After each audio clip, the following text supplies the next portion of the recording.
Welcome to Slaughterhouse Stories. I hope you enjoy the story I have for you tonight.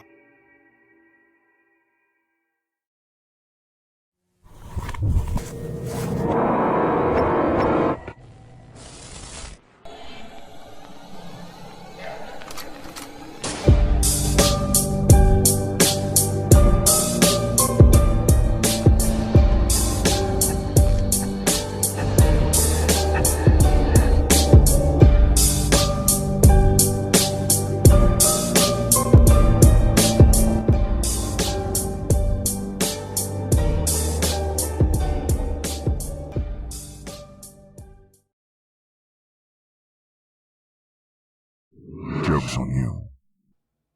Just another day in the life of a summer camp counselor. Do your activities, break, eat, and another activity. Nothing could go wrong today, you think to yourself as you return to your cabin for your 30-minute downtime. As you walk into your pitch-black cabin, you hear snickering in the back of the room. You walk over and say, "Alright guys, joke's over," simply expecting it to be a few of the campers trying to scare you. Suddenly, you're grabbed from behind and hear a horrible, almost demonic voice saying to your ear, "The joke is only over when I say so.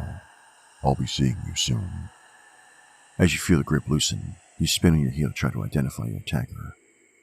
All you manage to see is the door now ajar, and what you could have sworn to be a clown suit. But that's not possible. No human could run that fast. While this thought goes through your head, the rest of your cabin enters, discussing the events that occurred during their last activity.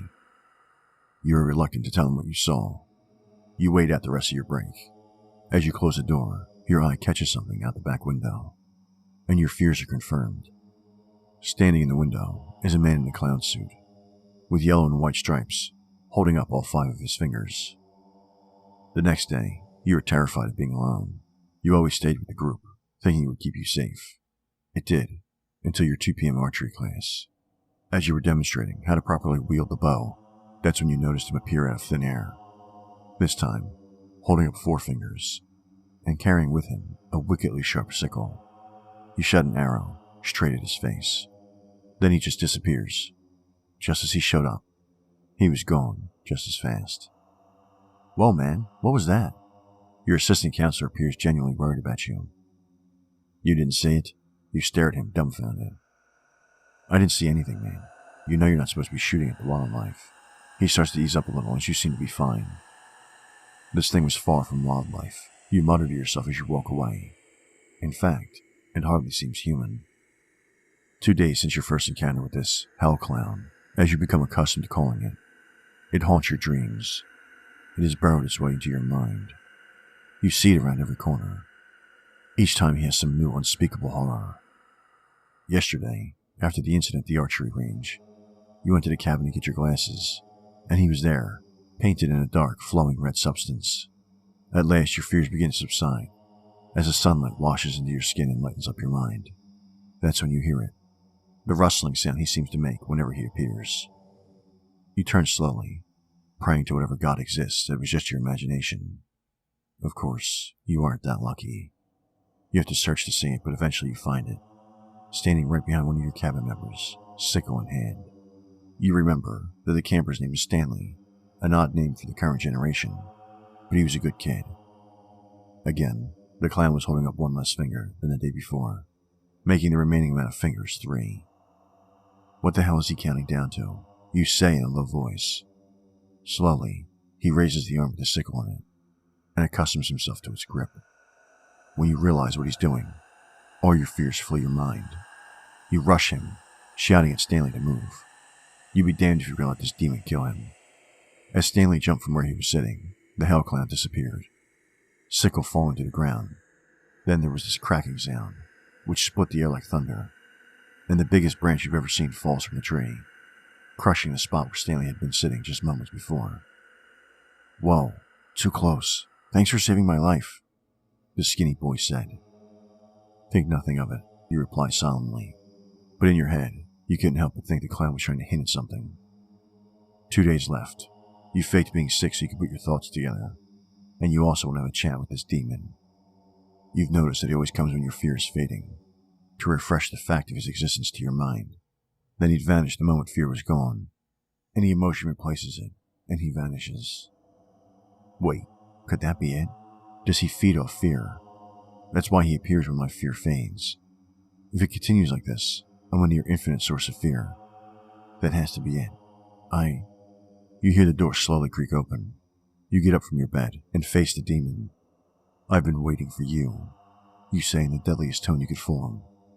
He stands there, smiling ear to ear, as if he were anticipating what you'd say next.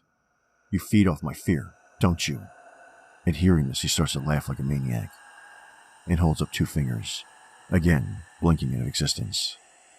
Today was the demon's final finger, but he hadn't appeared all day. Somehow, that scared you more than if he jumped out in front of you and chopped someone's head off. Stanley hadn't been seen since after lunch. Wait, the clown is showing a different thing each day. You dropped everything in your hands. How hadn't you noticed? The first day he appeared at 1 p.m., the time of the murder. Second day he was seen with a sickle, the murder weapon. Day 3 he had been standing beside Stanley, the murder victim. Day 4 he had been seen at the cabin, the location of the murder. Every day he had shown you a different detail of what he was going to commit, seeing if you could figure it out. You sprinted down the path to try and make it to the cabin. You checked your watch. It read 12:56 in the afternoon. If you run, you might make it. As you reach the cabin, you know you're too late. The windows are smashed, doors ajar. Obvious signs of a struggle. As you walk in, you see the demon, dropping the sickle, beside his finished work of murder. It clearly hadn't been a quick death. A single stab wound through his back and his stomach. He must have been there for a while. He shouldn't have bled out that fast. As you stand over the body, the demon walks over and pushes you into the puddle of blood surrounding the body. Rage flows through you. You spin and intend to destroy whatever this thing has for a soul, grabbing the sickle. On your way up, you hear the satisfying sound of metal piercing skull.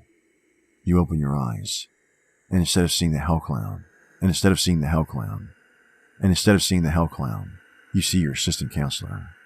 The last words you hear, the last words you heard as you blacked out, was that of the demon.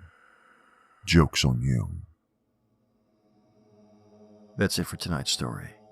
But before we end things, check out the Slaughterhouse Stories podcast. Available at all your favorite podcast sites. So download and subscribe. Be a listener, not a victim.